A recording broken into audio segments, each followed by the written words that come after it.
RMC, Flash spécial. Avec Thibaut Texer. Bonsoir Jean-Louis, bonsoir à tous. Face à la deuxième vague de l'épidémie de coronavirus, Emmanuel Macron s'exprime en ce moment à la télévision afin de ralentir la propagation du virus.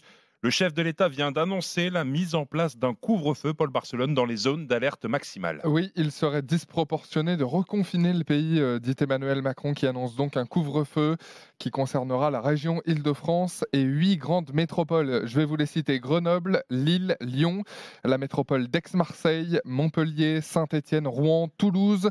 Ce couvre-feu sera mis en place dans la nuit de vendredi à samedi à partir de minuit. Il durera au moins 4 semaines, tous les jours, de 21h à 6h du matin.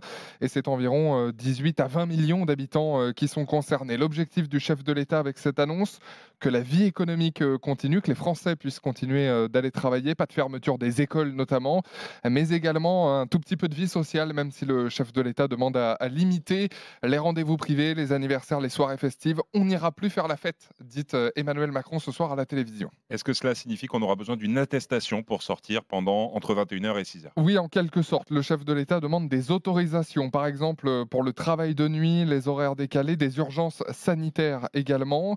Pas d'interdiction formelle de circuler, mais une limitation donc à ces bonnes raisons, pas question.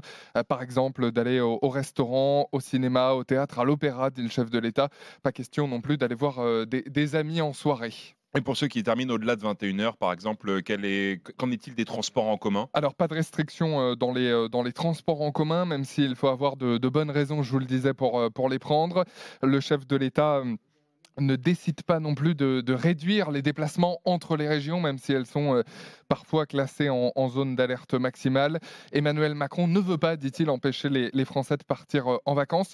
En revanche, si le couvre-feu n'est pas respecté, il y aura des contrôles, il y aura des amendes, comme ça peut parfois être le cas, par exemple, dans les transports en commun en Île-de-France pour le port du masque. 135 €, 1 500 € en cas de récidive. Et le chef de l'État appelle également les Français à la responsabilité à quelques jours des vacances de la Toussaint. Il faut se remobiliser collectivement, dit Emmanuel Macron, qui demande aux Français d'appliquer quelques gestes simples dans la famille, y compris donc dans le cercle familial, garder ses distances avec ses amis, les membres de sa famille, se laver les mains, porter le masque évidemment, aérer de manière régulière, et puis ne pas se regrouper à plus de 6 maximum à table, dit Emmanuel Macron. Ce sont surtout des recommandations parce que la difficulté, elle est juridique pour l'exécutif, le gouvernement qui ne peut évidemment pas régir dans l'intérieur du domicile des Français. Merci beaucoup Paul Barcelone. Rappelons également que le chef de l'État a rappelé l'importance du télétravail 2 à 3 jours par semaine. Il annonce également que probablement cette épidémie, nous en aurons jusqu'à l'été 2021 au moins. Et puis notez enfin que les chiffres du nombre de contaminations viennent d'être publiés par Santé publique France. Plus de 22 000 nouveaux cas recensés en 24 heures.